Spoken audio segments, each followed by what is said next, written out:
have you actually wondered how the invisible factor drives the chemical reaction? Today, let's explore that together. Welcome to Entropic Chemistry.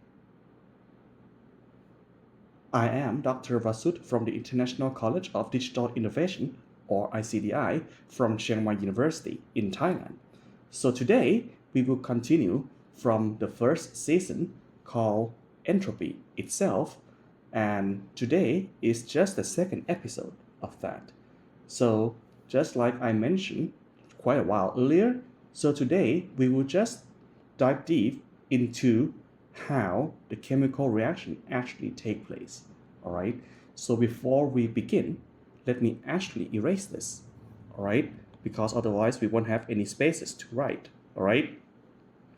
It looks fancy, but I need some spaces to write, and then otherwise I won't have any narrative devices to tell my story.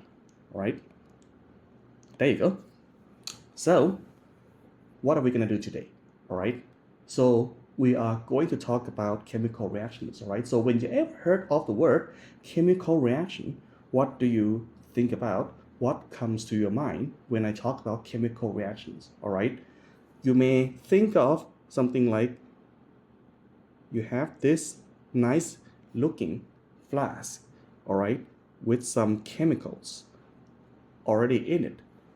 And then I try to drop some magical liquid or solution into that flask, and then pow, you saw some kind of explosion happens. You saw some violent sound of thudding, boom, and then you see all those weird things going on in the flask. You see the color changes, and then everything that happens. And then when the dust settles, basically, you see what's being left behind, which we call in chemistry the product. All right, you see something changes from the reactant to the product, and I'm sure that's actually where people got into chemistry in the first place. All right, that was how I was hooked into chemistry as a discipline as well, because I was so fascinated by the changes that take place, that happen in this domain of matters. All right, but then as I study deeper and deeper into the realm of theoretical chemistry, then I realized that this is not the actual chemical reaction that takes place. All right, there's some invisible thing behind that drives all chemical reactions on Earth. All right, and since the theme of this season is entropy, of course, when I talk about chemical reactions in this context of this season, it's gotta be related to the entropy. But how? All right, because that's just something that to many of you may feel so distant, may feel so far away. All right, but let me try to get this thing straight as much as possible. So you see this nice looking flask, all right, and you see some chemical in it, and then you try to put something in to make sure the reaction happen. All right, so let's talk about the reaction itself.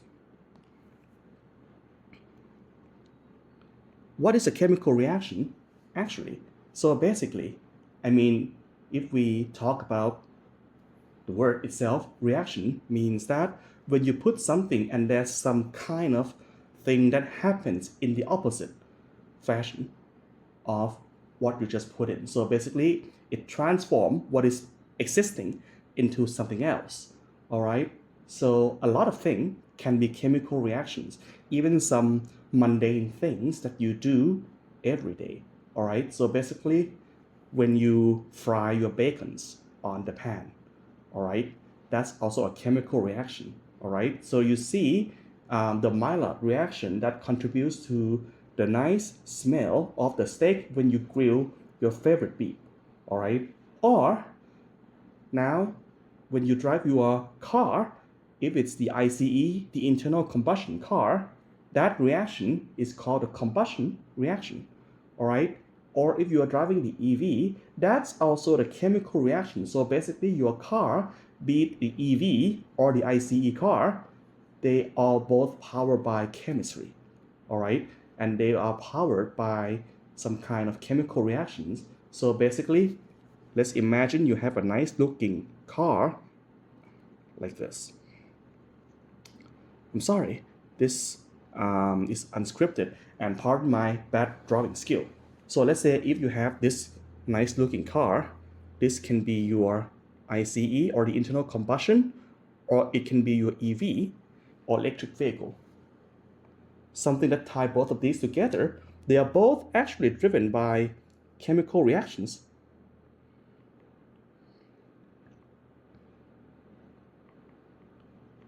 So for the ICE car, this is powered by a chemical reaction in the type that we call combustion. Pardon my writing. All right. And what about EV? So basically, what kind of chemical reactions that drives the EV? It's called the redox reaction.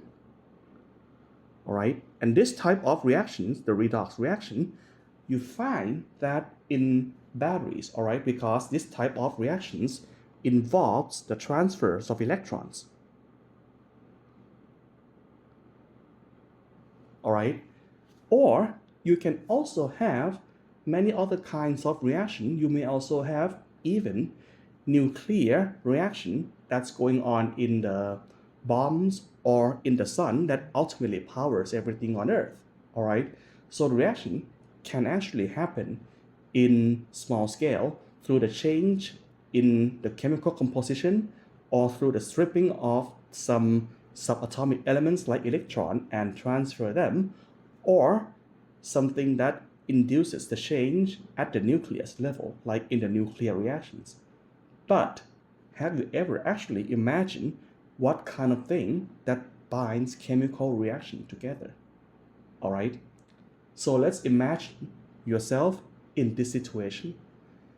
I'm sitting here in my house, and if I want to get the glass of water for me to drink, if I just sit here, do you think the glass of water will just magically be someone in front of me right now? Not really. All right. So what do I need to do? I need to stand up and then walk to the fridge and then get that glass of water for me to drink. All right. Or if I have someone out there, my friend or someone in my family, I can call them. Hey, can you give me a glass of water for me to drink, please? So you may feel like that's not the use of energy. I actually use some energy in that process too. The act of calling the friend is actually me spending energy, all right? And in the universe, nothing really happens without energy, all right? So basically, that's going to be the core thesis of this episode. Nothing ever happens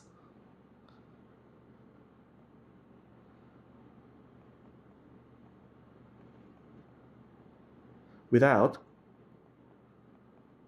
involving energy. So in some shape or form, it involves some kind of energy. All right, so that's going to be the core thesis behind what drives the chemical reaction. So let's dive deep into this. All right, let me erase this for a moment.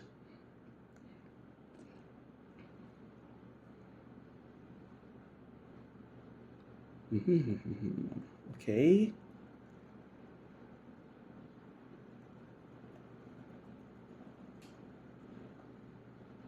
All right. So we just introduced the concept of the energy. All right. So what's energy? So energy is actually something that drives the process. All right. In physics, energy has the unit of joules in the standard international unit, or SI. All right. What is this joules? Actually, joules is actually the same unit as work. Basically, it's just the unit of force times the distance. All right.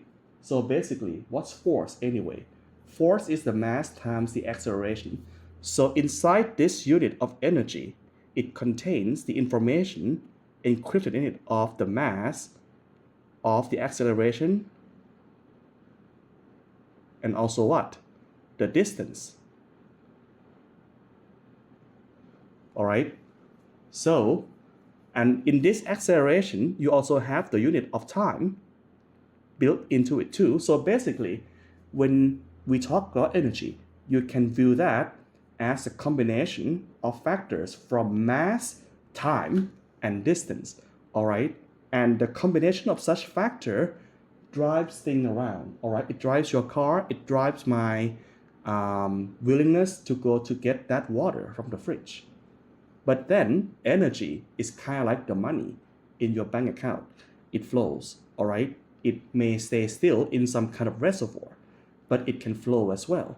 So basically, just think of them like water, all right? If the water is in your glass, it just stays there. But suddenly, if you pour that water from the glass somewhere else, it goes somewhere, all right? So energy can either be stored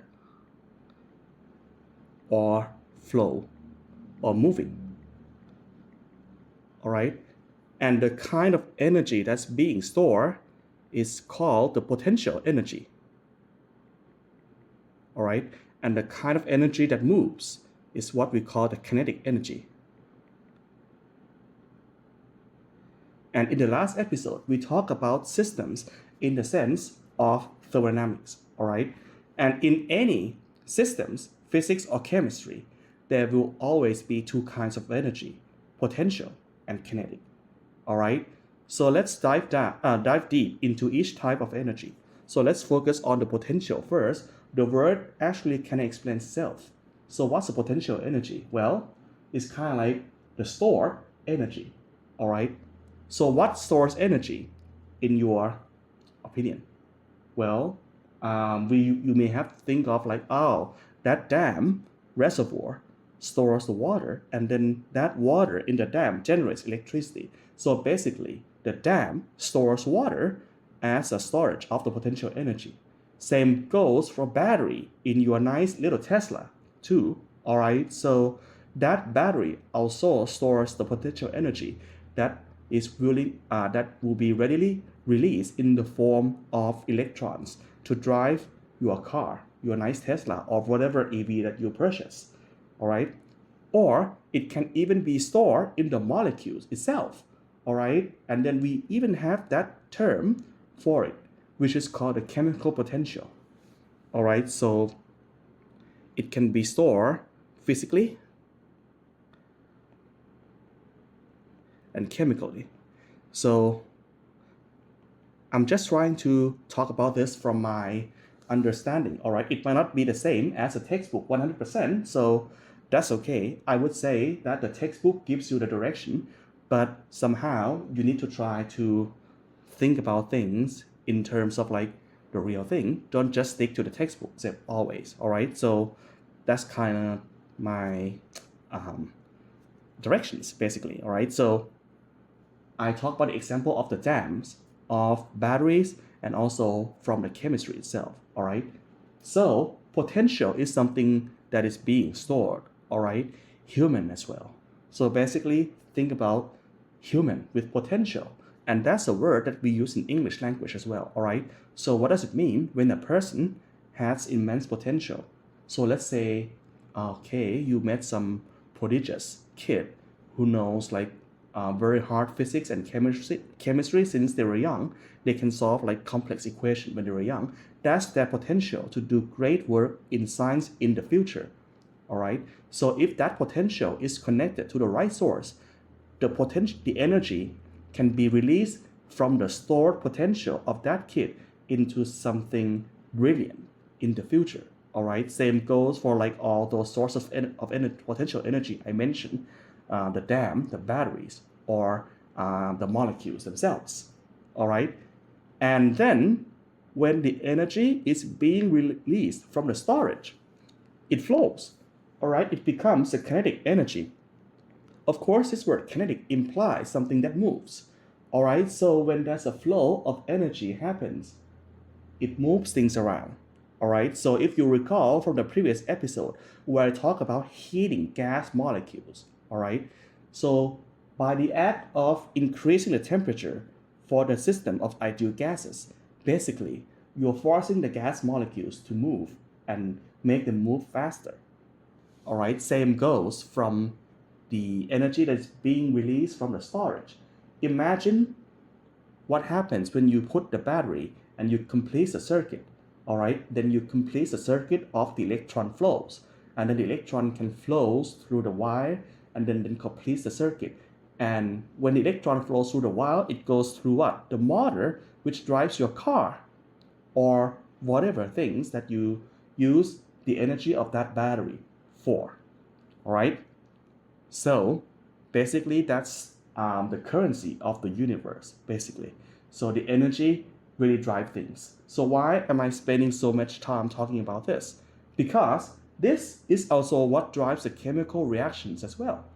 All right, so let's actually go back to the concept of chemical reaction, and let's talk about something in the familiar form, all right, that you may remember from your chemistry classes.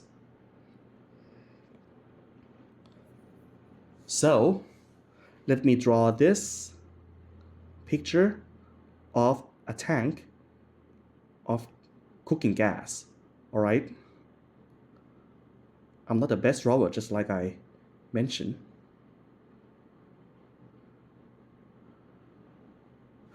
So imagine this is your cooking gas tank, and then you connect this cooking gas tank, or in the US you call it propane tank, or in some place you call it gas canister, same thing anyway. All right, you connect it to a range or a stove. All right, so when you ignite the stove, and then you see this flame going on, which will use the fire from this stove to cook your lunch or dinner or whatever. All right, so that's a chemical reaction that's taking place, and this chemical reaction is something that you see almost every day in your daily life. And this exact chemical reaction is the combustion reaction. All right, and since in the US you normally call this a propane tank, so let me actually use this example of propane molecule as an example of this reaction. So when you are trying to write this in the notation that chemists are familiar with, so we are writing this reaction as a chemical equation. All right, so basically that takes you back to the introductory chemistry when you study in the first years of your college. All right, so propane has a chemical formula of C3H8. All right, C3H8. And the combustion reaction means that you have the fuel source, which in this case is propane, reacting with oxygen, giving you the product of carbon dioxide and water vapor. All right, and if I am a general chemistry professor, I will have to balance this equation. All right, so if you remember your first stoichiometry classes, so basically you're trying to balance the number of atoms on both sides. All right, so what I'm gonna do is, okay, I'm gonna balance carbon first. All right, since there are 3 carbon atoms on the left, there's gonna be 3 on the right as well. And then let's take a look at oxygen.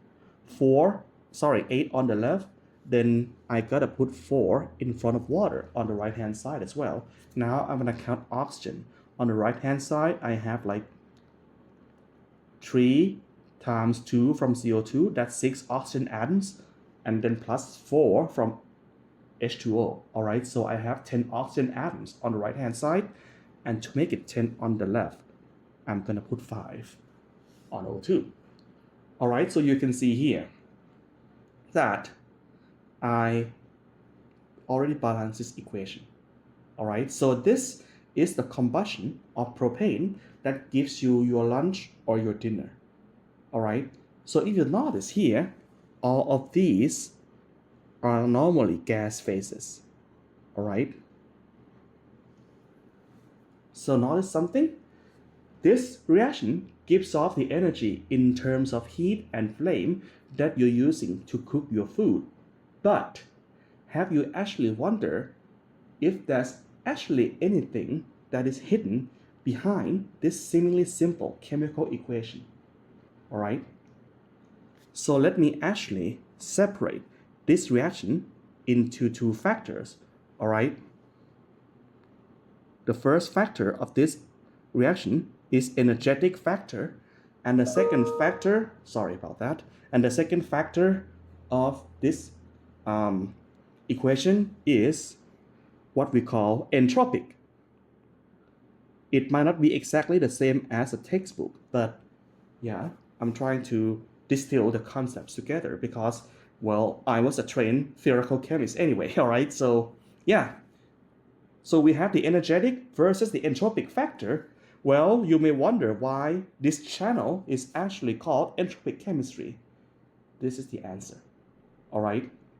And then when we combine both of these factors, we will get to the concept of what we call spontaneity, all right? But let's explore this to deeper details, all right? When I say energetic factor, this reaction or any chemical reactions can either have like two kinds of energy transaction. We call that endothermic or exothermic, all right?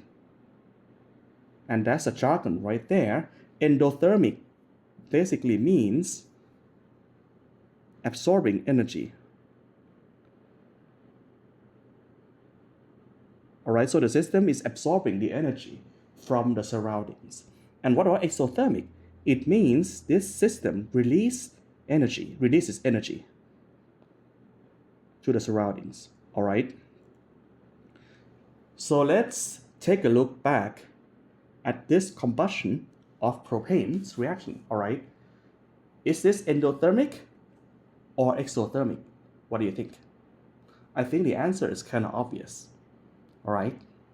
Since this reaction gives off heat for you to cook your food, this reaction is gotta be exothermic, all right? Or releasing energy. So what does it mean for this reaction to be exothermic? Well, it means that on the product's side, right here, CO2 and 4H2O, since the energy is released, the final state, which is the product, has the lower energy in total than the reactants, all right?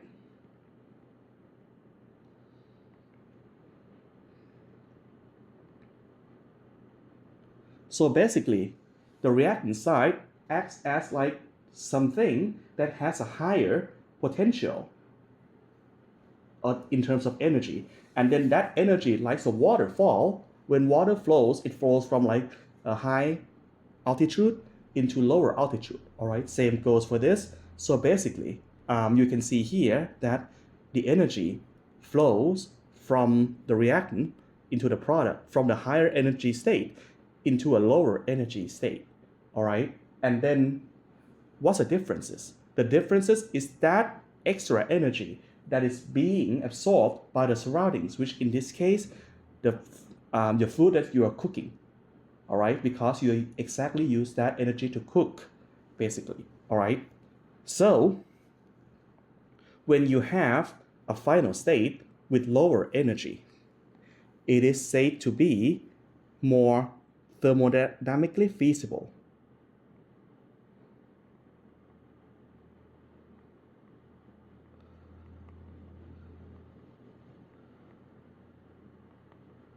Because in thermodynamics, everything wants to be as low in energy as possible.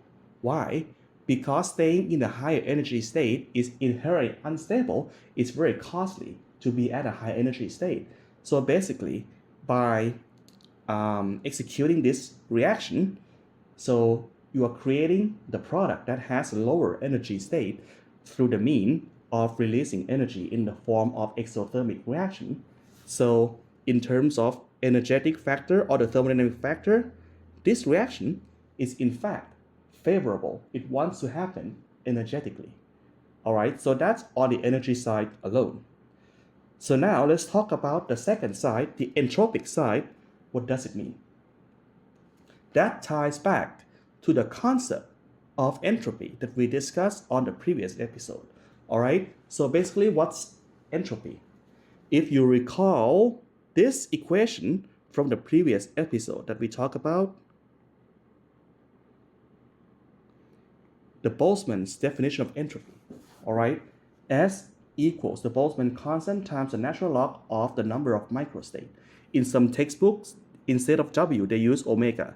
Well, I believe I used omega from the previous clip as well. So let's use omega, all right? So that's the Boltzmann definition of entropy. What does it mean? It means that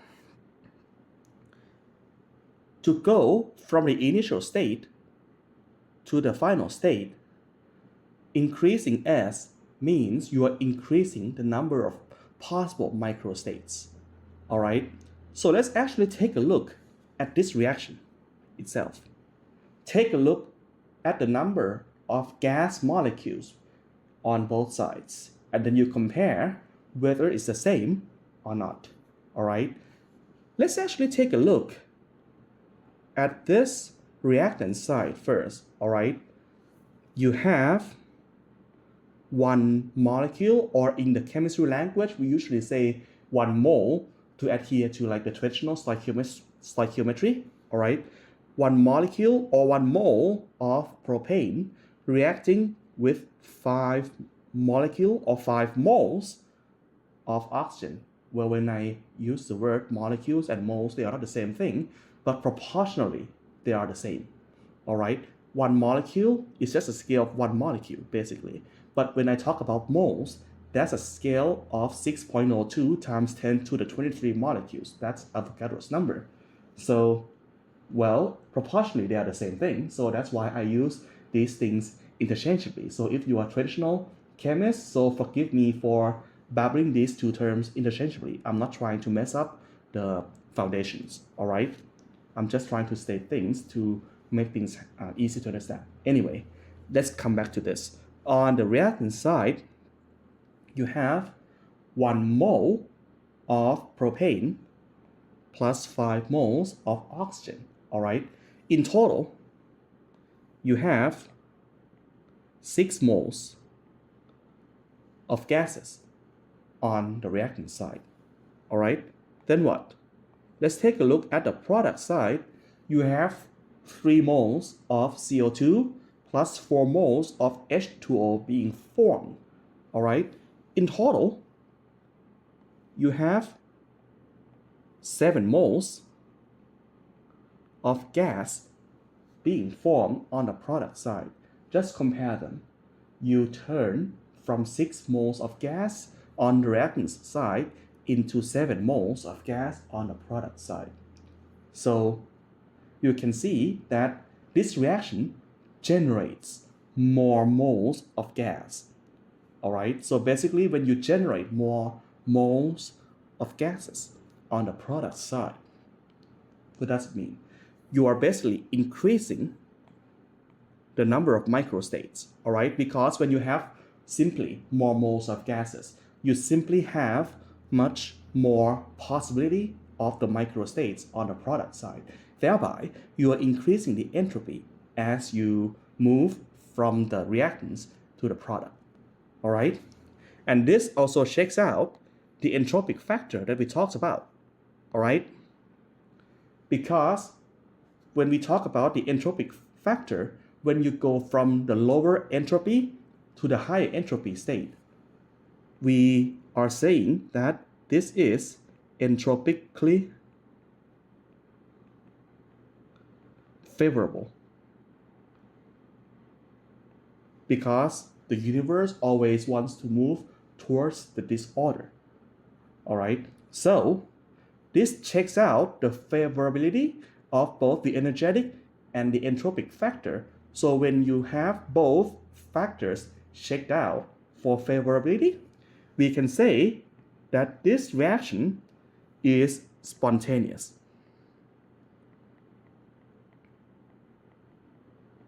What does spontaneous mean? It means that this reaction wants to just simply happen and take place.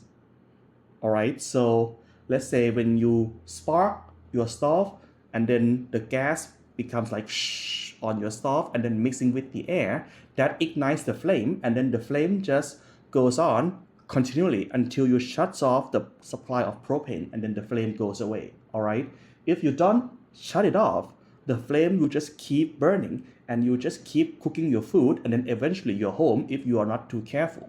All right, so that's why this reaction, the combustion of propane, is a spontaneous reaction. All right, but what I'm going to do is, this is not the only possibility that the reaction can become spontaneous.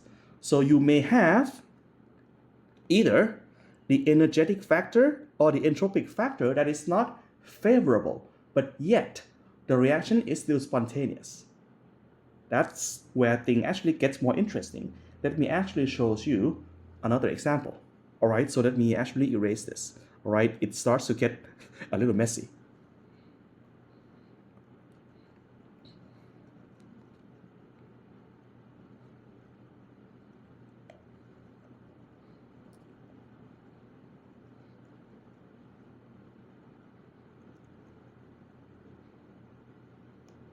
Okay, then we had that example of combustion of propane earlier. Now let me talk about the other example of chemical reaction. All right, let's imagine you have pellets of salts. All right, and this salt has this nifty chemical formula, NH4Cl, which we call ammonium chloride. All right, let me write it down for you.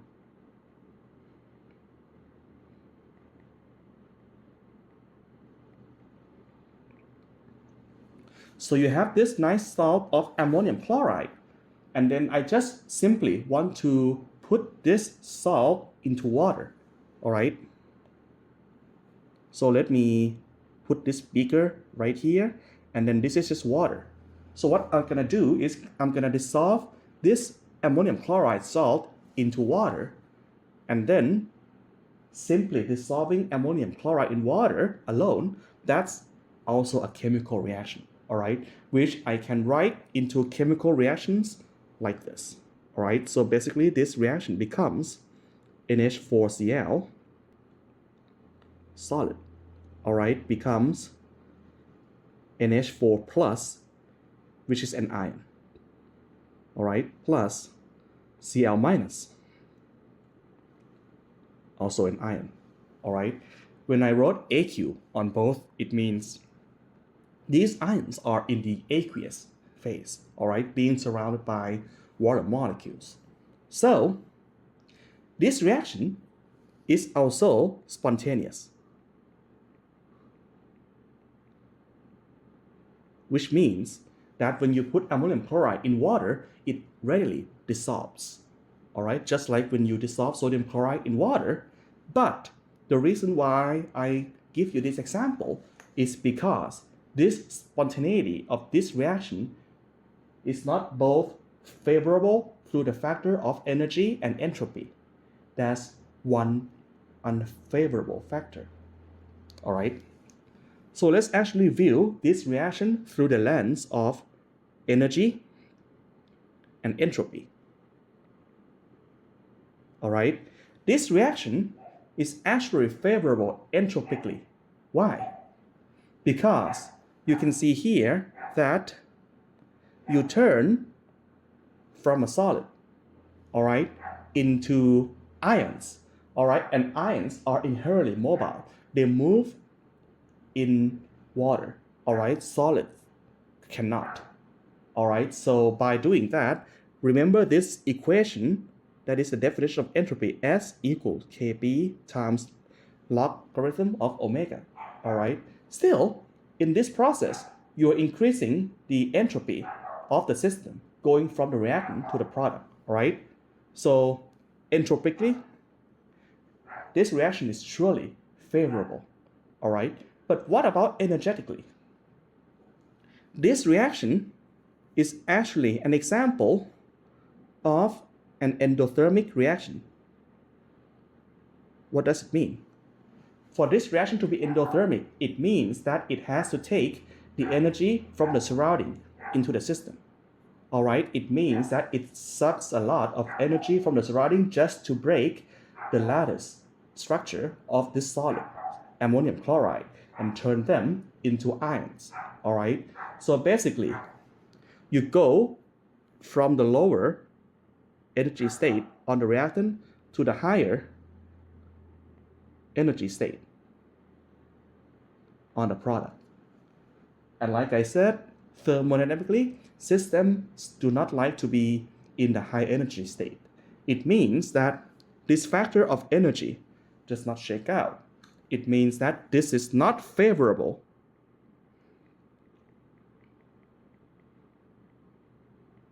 energetically, but indeed favorable entropically. All right? So that's the example over there. Or you can also have another example that demonstrates similar concepts too. So you may have some chemical reactions that is favorable energetically, but not so favorable entropically. And yet you still have the spontaneous example. So what actually drives the spontaneity of chemical processes? And that's going to be the final topic that we are talking about today. All right, so the question before we talk about here is that how do we know whether the process is spontaneous?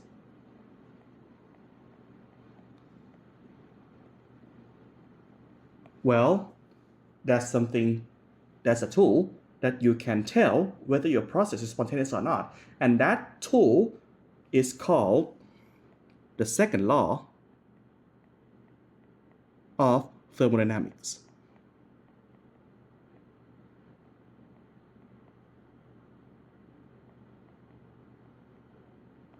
All right, so that's going to be the key of the final section of this episode. All right, so I'm breaking this up. So let me actually discuss this in more detail. All right, but let me erase this first.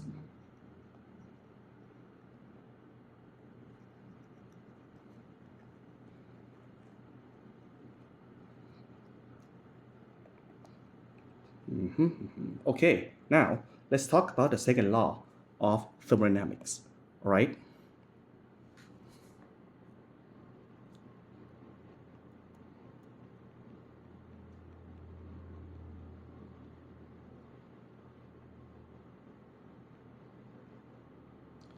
The second law of thermodynamics can simply be stated in the simplest, elegant inequality.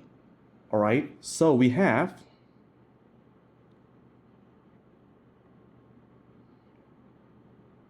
this inequality right here, where delta S means the change in the entropy, and this subscript unit comes from the universe.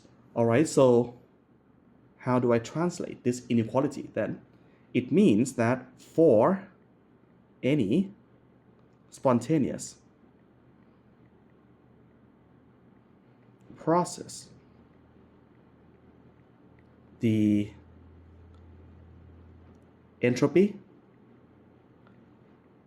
of the universe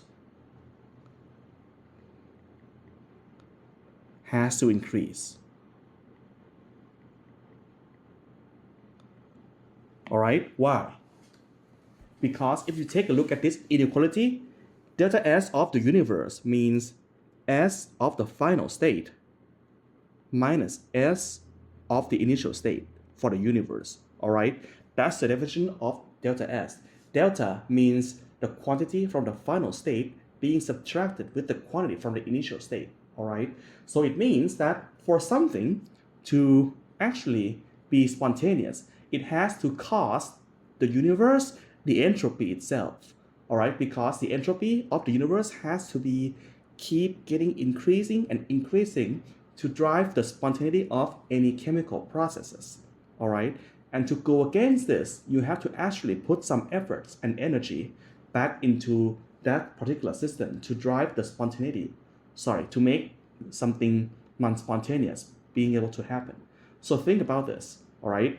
So when you are using your phone, the battery is being drained, all right? And the act of the battery powering your phone, that's a spontaneous chemical reaction from the battery that actually pumps out electron to power your smartphones, smartwatches, computer, laptop, etc.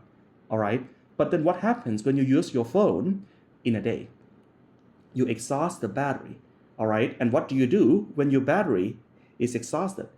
You recharge it, all right? So the act of recharging the battery is something that you have to put in the electrical energy to recharge your battery because, well, the battery cannot magically recharges on its own, right? Then you have to put your phone into the charger and then the phone recharges because you put in the electrical supply to drive the non-spontaneous reaction happen. Anyway, so that's the second law of thermodynamics.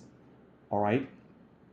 So when you have this delta S of the universe greater than 0, all right, it means what?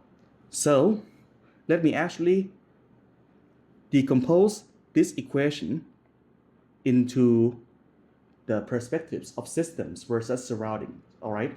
If you are still confused, what's the definition between systems and surrounding, you can check out my previous episode, all right? But for now, I will talk about that quickly because I don't want this lecture to be over now, and that's going to be too long and too dreadful and too boring, all right?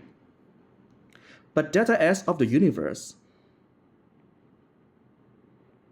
is simply delta S of the system plus the delta S of the surroundings. All right, so I can actually plug in this back into this expression of delta S of the universe. All right, and then we'll try to decompose that definition of spontaneity through the second law of thermodynamics. All right, so let's do that. Let's rewrite this equation in terms of the system and surrounding variables.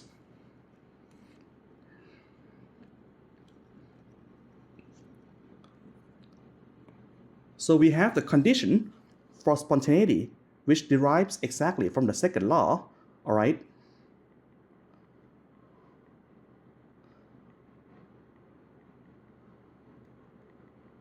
We have delta S universe has to be greater than 0. That's the absolute condition. And then I turn this into this.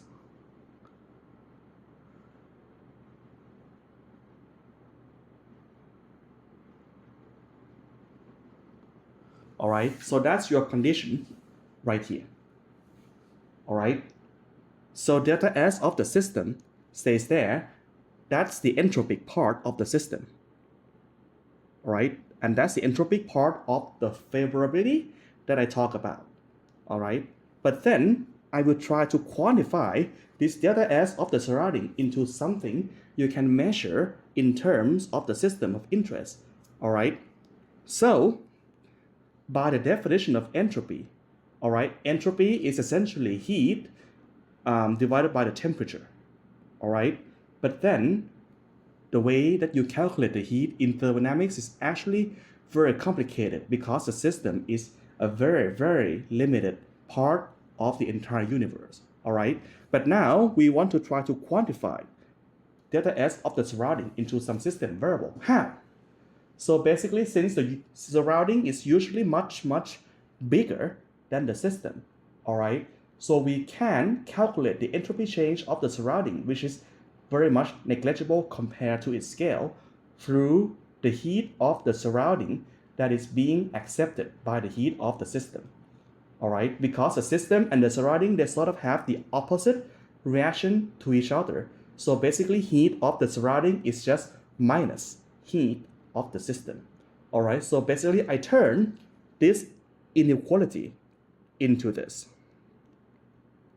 Delta S of the system minus delta H of the system over temperature has to be greater than 0 as a systemic condition of spontaneity. All right. So basically, this delta H means like heat of the system, basically. All right. Which I have to make a note here. All right, so that you understand this better.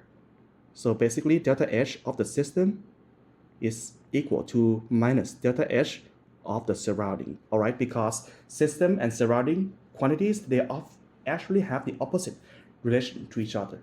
All right, so now we have this part, as the energetic part of your system. All right, so what happens if I rearrange this inequality a bit? All right, so I'll try to derive this mathematically. So whenever I multiply this inequality both sides by temperature, which will always be a positive number because temperature that we use in thermodynamics will always be in Kelvin, which is the absolute temperature. All right, so that won't change the sign of this inequality for now. So I have this new inequality right here.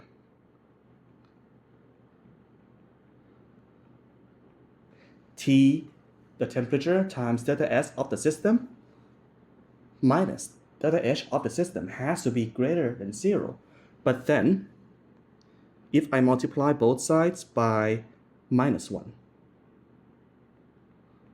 so multiplying both sides by minus 1, you flipped the inequality. All right, and then this inequality finally becomes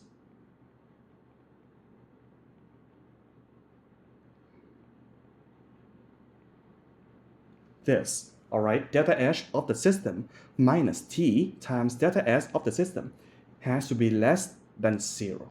All right, as a condition for spontaneity. So now we have reframed the second law of thermodynamics into system variables. All right, and we separate them into the energetic factor and the entropic factor. All right, and this inequality, delta H system minus T delta S system, actually has its name, and we call this delta G. All right, and this delta G is called the Gibbs Free Energy. So now we are introducing the concept of free energy. All right, what is free energy, basically? So when we introduce this concept, it means that for any chemical process to become spontaneous, delta G, or the Gibbs free energy, has to be less than 0. All right, that's the condition of your spontaneity. But what if delta G is greater than 0? Then, of course, it means that your process, your reaction, is not spontaneous at all. All right, what does it mean then? All right, and that's going to be the final part of this episode.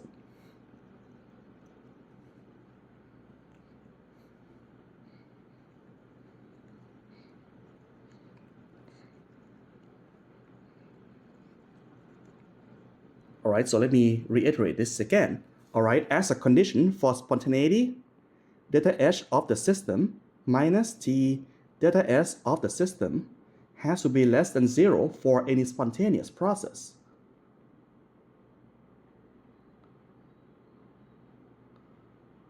All right, and this, we just stipulate that we now call this delta G. All right, so what happens when delta G is less than 0?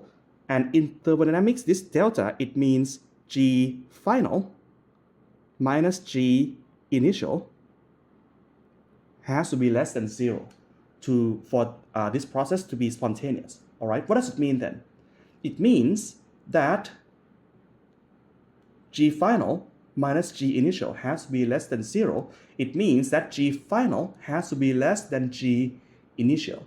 It means that the surrounding or the environment has some kind of available energy, all right? Because the free energy of the final state is less than the initial state. It means that the whole process output some free energy, all right? And that's why we call this free energy, because that available free energy is being used to drive the spontaneity of the process.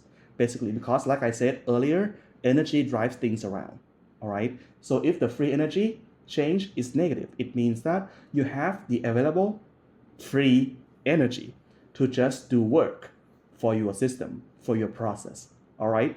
On the other hand,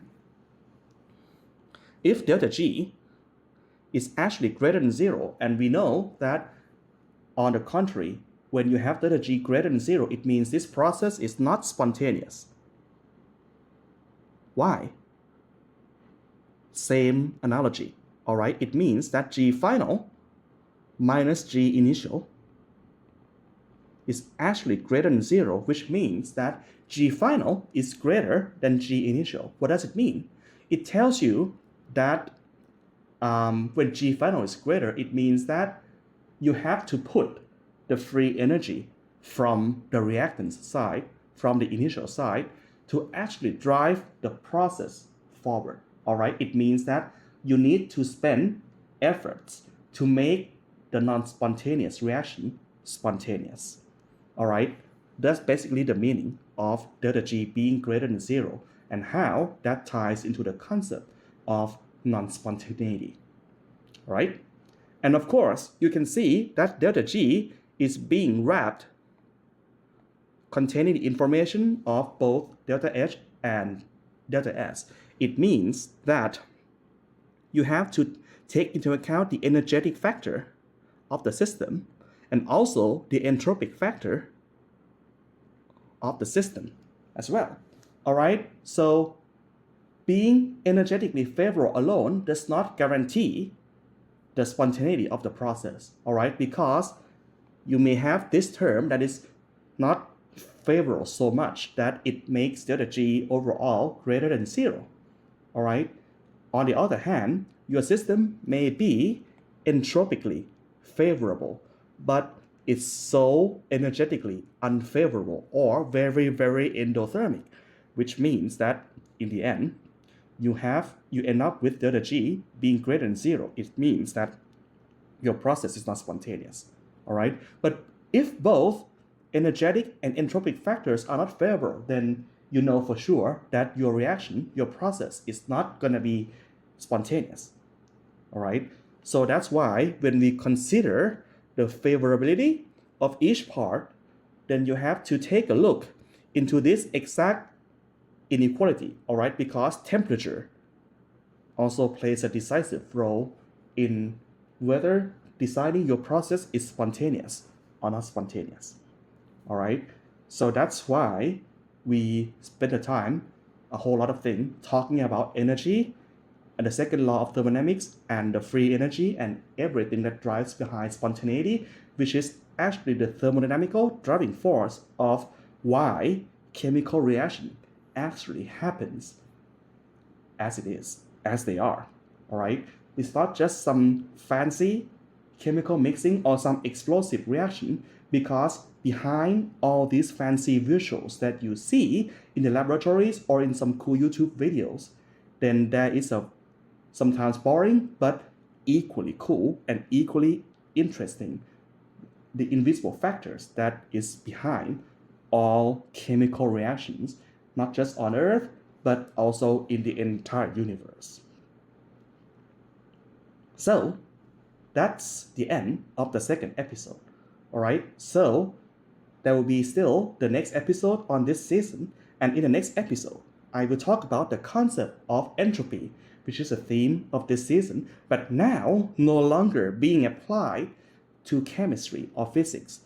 Entropy can also be applied and interpret something as abstract and as important in the current era as data and information.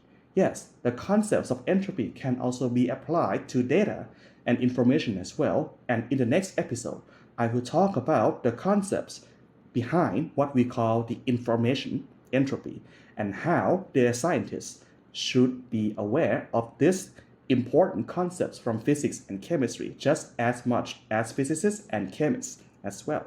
All right? So, thank you for watching. This is Entropic Chemistry. So see you in the next episode on Information Entropy on May 1st, 2026. I'm Dr. Vasud from ICDI Chiang Mai University. Thank you everyone for watching. Please follow us on the Entropic Chemistry channel. And I will see you guys again on May 1st. Thank you and goodbye. สวัสดีครับ